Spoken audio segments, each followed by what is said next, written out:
Hey man! Watch out! It's a woodpecker from space!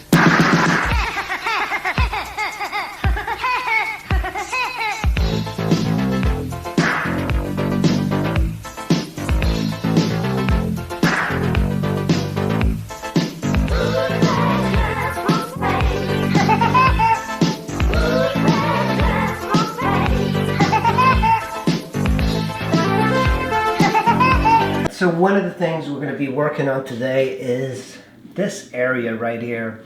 There's a lot that is happening, and don't look at sculptures as in a very general way. I think that's one of the dangers with a lot of sculpting. You really have to kind of go around and work your way, try to find the direction of things, and I can tell right away with this. I put the spine of the scapula a little bit lower.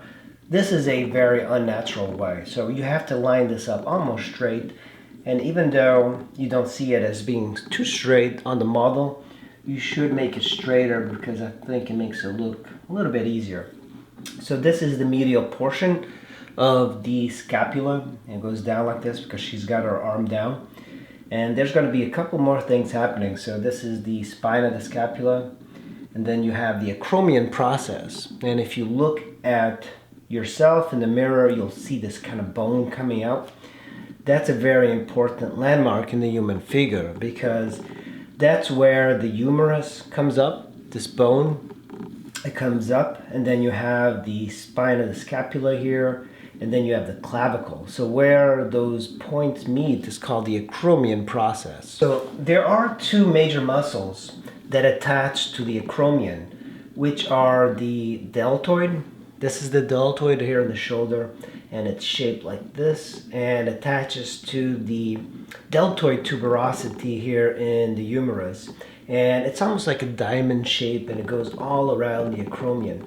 And then the other muscle, which is back here, is the trapezius.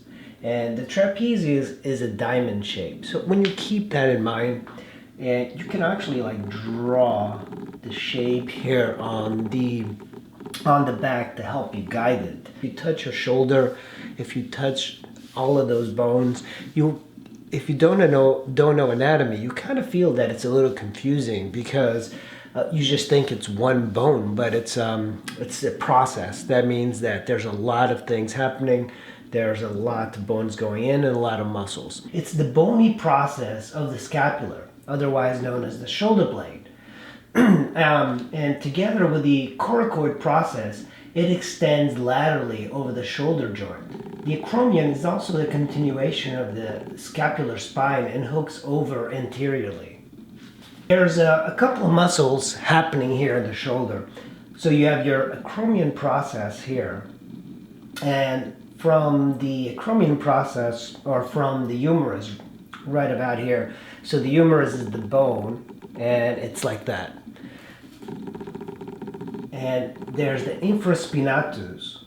The infraspinatus goes from here to the medial portion of the scapula. And it is infra. Infra just means below. And the reason it's called infra is because it's below the spine of the scapula. So right about here you have another bone, which is not, it's part of the scapula, but it stands like this. You always need to pay attention where it's going when you're moving the arm. The scapula is rotating on top of all of these muscles. So it's really important to like realize what it's happening. So this is the infraspinatus here. And there's other things, surface skin and things that really that is the supraspinatus. So supra is above the spine of the scapula right here, and then this infraspinatus means below. It helps to know Spanish a little bit because it comes from Latin.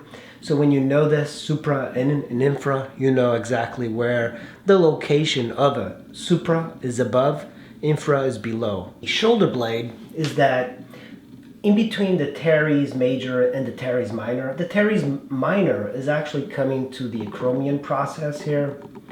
So it lies in between the infraspinatus here and the teres major. The teres major is actually a little bit further down, and it goes to the front of the slate here, so you guys can see.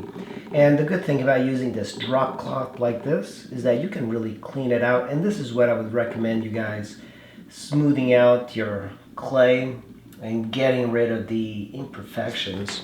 The back muscle is pretty interesting. So you have the acromion process there, and then you have the infraspinatus, and then you have the teres minor, sorry, and the teres minor attaches to the acromion. But there's a muscle underneath here, which is the teres major. It's a little bit bigger than the teres minor, but the teres major goes to the front and attaches to the bicipital groove of the humerus in the front. So this actually goes and attaches to the humerus in the front, so underneath. So it kind of runs under the arm and attaches to the bicipital groove. What you have here is the clavicle, and right over there is the pit of the neck, and it helps to kind of make it a little bit more prominent. The clavicle goes from here all the way back, and it curves up onto the acromion process. So that is the last part of the acromion process. We've looked at the back. The clavicle, because of the shape, it's meant to take some of the impact from falls, because you would want it to break instead of your ribs breaking. So it's a good way of having some sort of early on detection before something more dramatic would happen. Interesting fact about the clavicle: it's the only bone in the human body that lies horizontally. With sculpture, it's very important to know what's underneath and not forget what's underneath. But you're also not sculpting an écorché. An écorché is basically a flayed person, and it was done so artists could learn anatomy. It's important to know what's underneath, but it's also important to take that knowledge and apply it. This model, she's a little bit on the chubbier side. Not chubby, she's voluptuous. And I think a lot of models these days they're much more thin, or at least that's what seems like in the art schools. I just remove a little bit, because the shapes of the muscles are going to be very important to get something realistic. And every sculpture that I do, I'm always learning. Like I don't do like a paint by numbers thing. I try to observe every sculpture, every figure, everything that I sculpt in the same way. So I think that's the reason it takes me so long, because I'm just trying to pay attention to the light, to the muscles.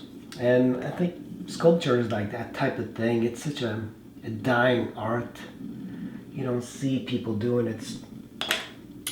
Painting has always been the art where most people gravitate towards. There's a very famous saying by Carpeaux. Carpeaux was a 19th century French sculptor, and he's great.